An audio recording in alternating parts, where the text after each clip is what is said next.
আমি আমার মন কি বাত বলবার জন্য এই চ্যানেলটা খুলেছি। তো সেই মন কি বাত বলবার জন্য আমি আবার চলে এসেছি। তো কিছু কোশ্চেন অ্যারাইজ হয়েছে, আর তার জন্যই আমি এখন ভিডিওটা করতে এলাম। প্রথম কথা হচ্ছে, দেখলাম হঠাৎ করে একটা চক্রবর্তী ম্যাডামের ভিডিও। তো সেই ভিডিওটা দেখে অনেকেই ভুলভাল ধারণা করেছে, অনেক ভিউয়ার্স, এবং অন্য জায়গায় গিয়ে বলছে তোমার হাজব্যান্ডকে ধরে তাড়াতাড়ি করা হচ্ছে, তোমাকে এই করা হচ্ছে, ওই করাচ্ছে। কিন্তু না, অ্যাকচুয়ালি চক্রবর্তী ম্যাডাম আমাদের মিঠু, পেটুক বাঙালি, তার মিঠুকে এই কথাগুলো শুনিয়েছে। কেন, কারণটা কি? তোমাদের মনে প্রশ্ন জাগছে, আমার মনেও প্রশ্ন জেগেছে। হঠাৎ করে মিঠুকে নিয়ে কেন পড়লো? তাহলে কি মিঠু হাটের লাইভে যায় বলে? হাট কি মিঠুকে দিদি বলে সম্বোধন করে বলে? মিঠু প্রশাসনের লোক বলে?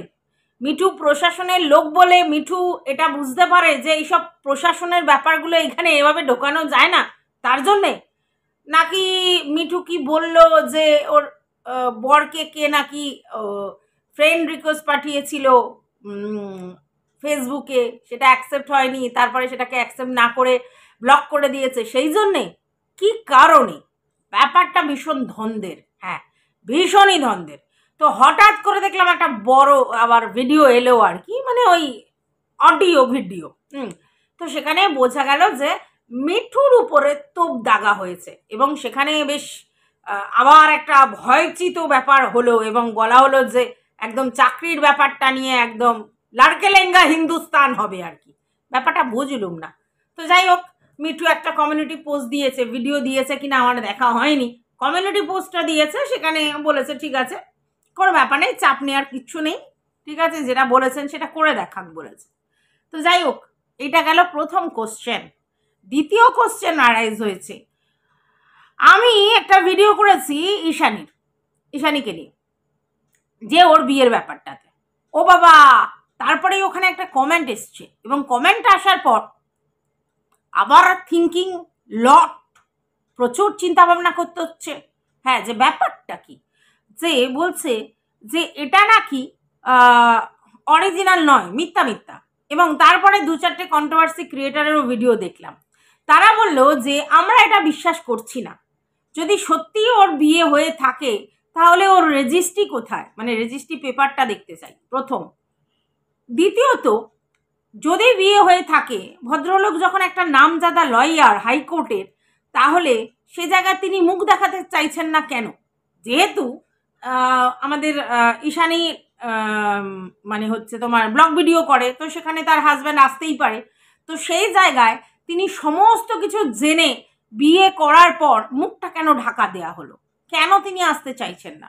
অনেকে বলছে এটা ঈশানীর বন্ধু, অনেকে বলছে যে ফোর্সফুলি তাকে দিয়ে এই ধরনের একটা ভিডিও করানো হয়েছে, ঠিক আছে।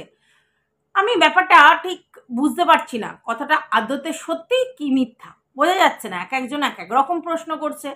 তো আলটিমেটলি যদি ঈশানীর বিয়ে হয়ে যায়, তাহলে যদি রেজিস্ট্রি ম্যারেজ হয়, তাহলে তারা আইন সিদ্ধ বিয়ে করেছে।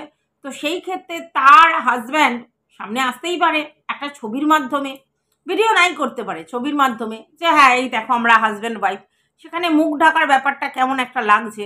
আর রেজিস্ট্রি করে বিয়ে হয়েছে, ব্লগিং করতে পারে, সমস্ত কিছু করতে পারে, তাহলে একটু ডাউট থাকছে ব্যাপারটা কি সত্যি নাকি এখানেও কোনো জল মেশানো কিছু আছে।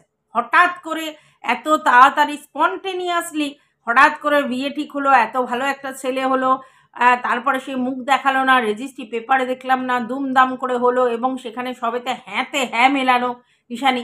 তো একটু ডাউট থেকেই যাচ্ছে। যে যাই হোক, ডাউট ক্লিয়ারেন্স যদি হয় ঈশানীর দ্বারা, তাহলে তখন তো ব্যাপারটা আমাদের কাছে খোলসা হয়ে যাবে। তো গেল 2 নম্বর। 3 নম্বর, তার আগে বলে নি, welcome back to my channel. আশা করছি তোমরা সবাই খুব ভালো আছো, আর আমিও খুব ভালো আছি নতুন একটা ভিডিওর সাথে। আমি রুনার লাইফস্টাইল থেকে। 3 নম্বরটা কিন্তু বেশ ইম্পর্টেন্ট একটা পয়েন্ট। সেটা হচ্ছে যে দেখো, আমরা এখানে ইউটিউবে কন্ট্রোভার্সি করতে এসেছি, যেখান থেকে কন্ট্রোভার্সি হবে যদি আমরা দেখতে পাই, সেটা নিয়েই কথা বলবার জায়গায় আমরা আছি। তো হঠাৎ করে একটা জিনিস আমরা বুঝি, সেটা হচ্ছে কিছু ভিউয়ার্স আছে, যারা তাল লাগানো, আমি অনেক আগে এই কথাটা বলেছিলাম যে তাল লাগানি মাসি টাইপ কিছু ভিউয়ার্স আছে যারা এখানে ওখানে, ওখানের কথা এখানে, সেখানের কথা ওখানে, তোমাকে গিয়ে উস্কানিমূলক কথা বলে আসবে, এবং এরা অ্যাকচুয়ালি বিষধর, এর থেকেও বেশি এরা ডাঁসে, ঠিক আছে? এবং এরা কারোর ভালো করে না, এরা অ্যাকচুয়ালি কন্ট্রোভার্সিটা আরো দাউ দাউ করে জ্বালানোর চেষ্টা করে, ঠিক আছে? নেগেটিভ ভিউয়ার্স, পজিটিভ ভিউয়ার্স এরকম আছে। তো নেগেটিভ ভিউয়ার্স তোমাকে নেগেটিভভাবে কিছু তোমার কন্টেন্টকে বলতেই পারে না, তোমাকে পার্সোনাল অ্যাটাক করতে পারে না, তোমাকে বা তোমার বরকে কোনো বাজে কথা বলতে পারে না, বা ফ্যামিলির অন্য লোককে বলতে পারে না, এরকম প্রচুর ভিউয়ার্স আছে, আমি তাদের কথা বলছি না। গালি দিয়ে বলে যায়, অনেক কিছু করে যায়, তাদের কথা বলছি না, কিন্তু তোমার কন্টেন্টের সঙ্গে তার মতবিরোধ হতেই পারে, এবং তারা তোমাকে পুরো ভিডিওটা ওয়াচ দেয়, তারপরে গিয়ে তোমাকে একটা কমেন্ট করে। অবশ্যই এরকম নেগেটিভ ভিউয়ার্স আমাদের খুব প্রয়োজনীয়, ঠিক আছে? কিন্তু যারা নোংরা কথা বলবার জন্য আসে তারা নেগেটিভ ভিউয়ার্স নয়, মানে তোমার কন্টেন্টের নেগেটিভ ভিউয়ার্স নয়, তারা হচ্ছে অ্যাকচুয়ালি তোমাকে ইরিটেট করতে আসে। আর কিছু আছে তোমাকে তাল লাগাতে আসে, ঠিক আছে? তাদেরকে তোমাদেরকে আগে আইডেন্টিফাই করতে হবে, ঠিক আছে? তো এমনই একটা ঘটনা আবার ঘটেছে। কি ঘটেছে? পারমিতার একদিনের পারমিতা একটা লাইভ করছিল, এবং সেই লাইভটা আমি যতদূর জানি সাদা পৃথিবীর এগেনস্টে করছিল, কারণ সাদা পৃথিবী একটা সোনার জুতো সোনার ঝাঁটা নিয়ে ভিডিও করেছে, এবং সেটা কাকে নিয়ে করেছে মোটামুটি যারা এদিকের তরফের ভিডিও দেখেছে তারা জানে, বুঝতে পারবে, ঠিক আছে? তো যাই হোক, একদিন করে বলেছে, তো মোটামুটি লোকে বুঝতে পেরেছে। তো সেইটারই রিটার্ন ব্যাক দেওয়ার জন্য পারমিতা একটা ভিডিও করেছে, দেখলাম, ঠিক আছে? ভালো কথা, ভিডিও না, লাইভ করছিল। সেই লাইভে হচ্ছে দেখা গেল আমাদের টুনি দিদা গিয়ে একটা কমেন্ট করেছে, ঠিক আছে? কি কমেন্ট করেছে না, আমাদের এবার সবার সুতোপার পাশে থাকতে হবে, ঠিক আছে? স্বাভাবিক, এবারে যদি কোনো কেউ আইডি থেকে নিয়ে গিয়ে কথা বলে, সেই জায়গায় স্বাভাবিক যে মানে তোমার লাইভটা করছে সে সেটাকে বিশ্বাস করেছে, এবং সে বলেছে হ্যাঁ এটা খুব ভালো বলেছেন, আর আপনার মুখ থেকে এই কথাটা শুনেছি, খুব খুব ভালো লাগছে ব্যাপারটা, হ্যাঁ থাকতে হবে, ঠিক আছে? হয়ে গেল। এইবার তারপরে যেটা দেখা গেল, হঠাৎ করে টুনি দিদা ডোডো দেখিয়ে লাইভ করছে, ডোডো দেখিয়ে। হ্যাঁ, না না, শুধু আমি একা ডোডো ডোডো ডোডো ডোডো নয়, এখন দেখছি আমাদের টুনি দিদিও ডোডো দেখাচ্ছে, তাই তো? হ্যাঁ, না ওরম ভাবে ডোডো দেখায়নি, তোমরা না যা তা। আসলে দিদা খুব কর্মব্যস্ত ছিল আজকে, ঠিক আছে? জামাই ষষ্ঠী বলে কথা, জামাই মেঘ ভরন্ত ঘর হয়ে গেছে। তো সেই সময় দিদা কাজ করতে করতে স্নান করতে যাওয়ার আগে হঠাৎ করে আর্জেন্ট লাইভ করে, ঠিক আছে? এইবার সেই লাইভে দিদা কি করেছিল, একটা বেগুনি কালারের ওই ম্যাগি হাতা টাইপের ব্লাউজ পরেছিল, তার উপরে শাড়ি পরেছিল। সেই শাড়িটা একটু পাতলা গোছের, সুতির শাড়ি কিন্তু পাতলা গোছের। ব্যাস, হঠাৎ করে দেখি, হঠাৎ করে একদম লাউয়ের মতো ব্যাপারটা, আমি না মানে কি হলো, কি দেখছি, ঠিক দেখছি। আর আমার তো জানো ডোডোর দিক দেখলেই একটুখানি কেমন চোখটা চলে যায়, তার কারণ সবাই আমার ডোডো নিয়ে ব্যস্ত থাকে, তো তাই জন্যে তো আমি তো দেখে অবাক। হ্যাঁ, ভাবলাম যে কি হবে ব্যাপারটা, দেখতে পাচ্ছি, ঠিক দেখতে পাচ্ছি, তাও দেখি।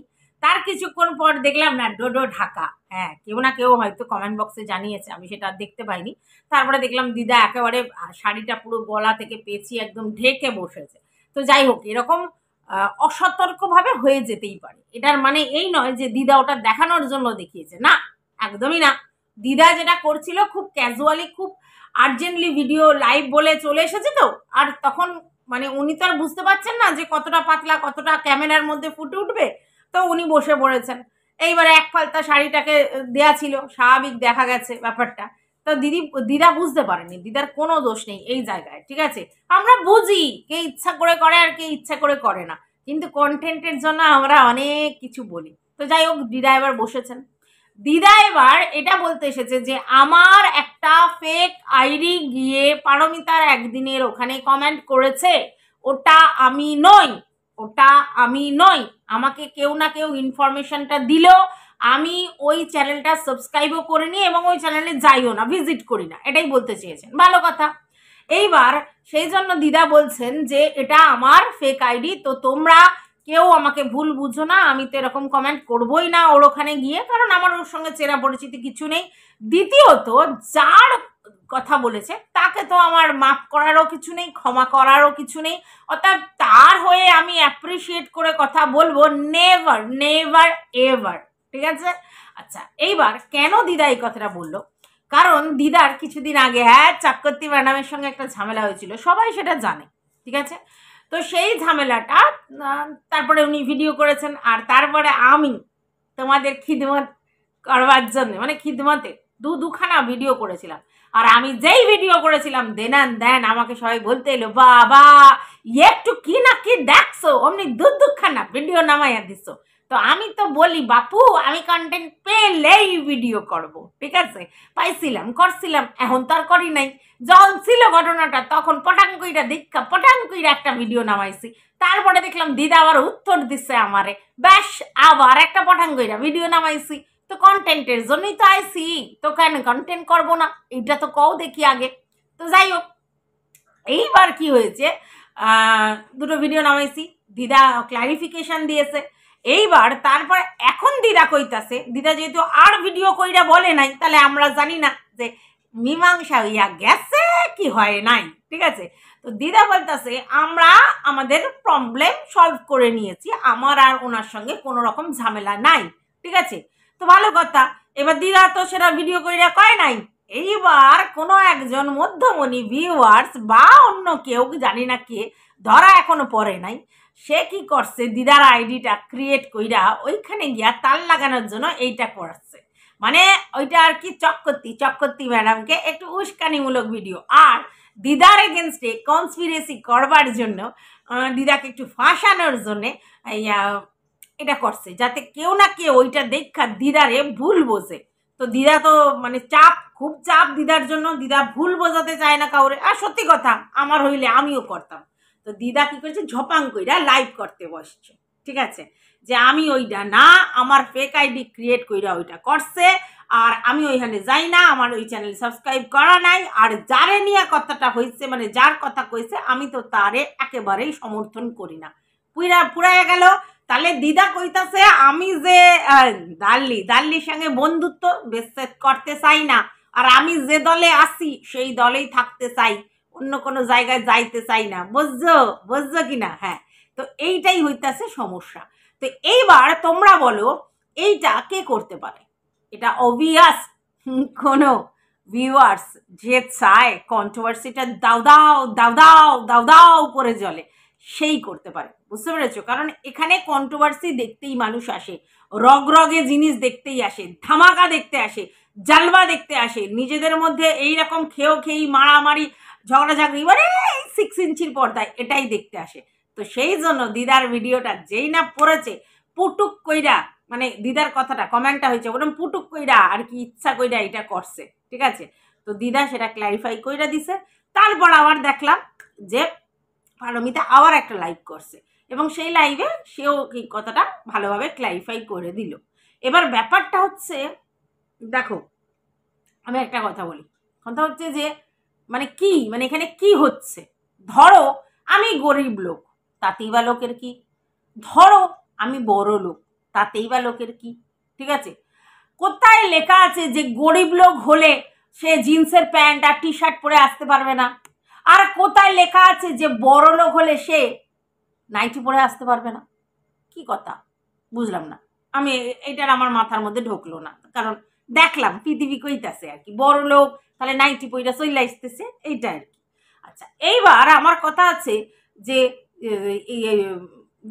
দেখাইতেছিল আমাদের সাদা পৃথিবী, বলছে এমন নাইটি পড়ছে এইখান দিয়ে ওইখান দিয়ে সেইখান দিয়ে বার হইয়া যায়, হ্যাঁ এই কথা কইতাছিল। তো আমার কথা হচ্ছে, আচ্ছা এই সাদা আমারেও কইছিল না, আমি নাকি দুধ বুধ দেখাইয়া লাইভ করি, খদ্দের ডাকি, কাস্টমার আয় আয় আয় আয় আয় আমি সাপোর্ট কর, আয় আয় আয় আয় কর। খদ্দের ডাকা মানে কি? এইখানে যারা তোমার চ্যানেল সাবস্ক্রাইব করে তারা তোমার খদ্দের? তারা কে? তোমার সাবস্ক্রাইবার। তোমাকে যারা ভিজিট করে তারা তোমার ভিউয়ার্স। এগুলো এইভাবে খদ্দের ডাকে না, খদ্দের ডাকার জন্য অন্য জায়গা থেকে খদ্দের ডাকে। তো এই খদ্দের কথাটা কেন ওই সাদা হঠাৎ করে বললো? তোমাদের মাথার মধ্যে কোশ্চেন আসছে, কোশ্চেন বলছি রে ভাই, কোশ্চেন আসছে, হ্যাঁ একদম আসার কথা, কারণ এরা খদ্দের ডিল করে, খদ্দের ডিল করে, আর তার জন্যই এদের মাথার মধ্যে খদ্দের কথাটা চলে এলো। তোমরা চিন্তা করো, এইখানে ধরো আমি মেনে নিলাম যে আমি ডোডো দেখিয়ে লোককে ডাকি, আয় আয় আয় আয়, কি বলি, আমার চ্যানেল সাপোর্ট করো, আমার চ্যানেলে ভিউজ দাও, আমায় লাইক করো, আমাকে সাবস্ক্রাইব করো, এই তো। তার মানে কি আমি ভিউয়ার্সকে ডাকছি, তাই তো? তাহলে সেখানে তারা আমার খদ্দের করতে গেলো, তাদের থেকে কি আমি টাকা নেই? ঠিক আছে, না আমি তাদেরকে কিছু বেচি, হ্যাঁ, তারা খদ্দের নয়, এখানে আমি কথা বেচি, তারা আমার ভিউয়ার্স, শুনতে আসে, দেখতে আসে, ঠিক আছে। আর খদ্দের টাকা মানে অন্য জিনিস, বুঝেছো? কিপি চুপি পুপি পুপি পুপ পাক পুপ পাক, ঠিক আছে। তো ভাই খদ্দের টাকার কথাটা যখন বলেছে তখন একেবারে 200% শিওর আমি খদ্দের টাকার অভ্যেস এর নিশ্চয়ই আছে, না হইলে আমারে হঠাৎ কইরা এই কথাটা কেন কইলো? খদ্দের মুখ থেকে তখনই বেরোবে যখন সে এই খদ্দের ডিল করে, বুঝতে পেরেছো? তো যাই হোক, যে যেমন জগৎ দেখে তেমন, এটা একটা কথা আছে, তোমরা জানো তো, আমিও জানি। তো এই যে যেমন জগৎ দেখছে তেমন, তো যাই হোক, সে ডোডো দেখাই বা খদ্দের ডাকে যা খুশি বলুক, তাতে আমার কোনো চাপ নাই, কারণ ওই যে বললাম যে যেমন তেমন, হ্যাঁ। তো এই যাই হোক, এখন এরা পাখনা গজাইছে আর হঠাৎ করে সব ভালো হইয়া গেছে, হ্যাঁ, ওই যে হাত আছে, হ্যাঁ হাত আছে, ওই জন্য ভালো হইয়া গেছে, আর সবাই রে কাটি কইরা যাইতেছে, কাটি কইরা যাইতেছে, ঠিক আছে। তো করো, কাটি করো। তো এই কথাগুলো তোমাগো জানানোর ছিল, মানে এই যে পুরো ওয়াইটি চত্বর গুইরা আমি এই খবরগুলোই কালেক্ট করছি, আর সেইগুলোই তোমাগো প্রেজেন্ট করতে আইলাম। ভালো লাগলে লাইক কমেন্ট শেয়ার করে পাশে থাকবা, ঠিক আছে। আর কিছু যদি বলার থাকে এই বিষয়ে, হ্যাঁ, তাহলে অবশ্যই কমেন্ট করে যাবা। এই ভিডিওটা এই পর্যন্ত।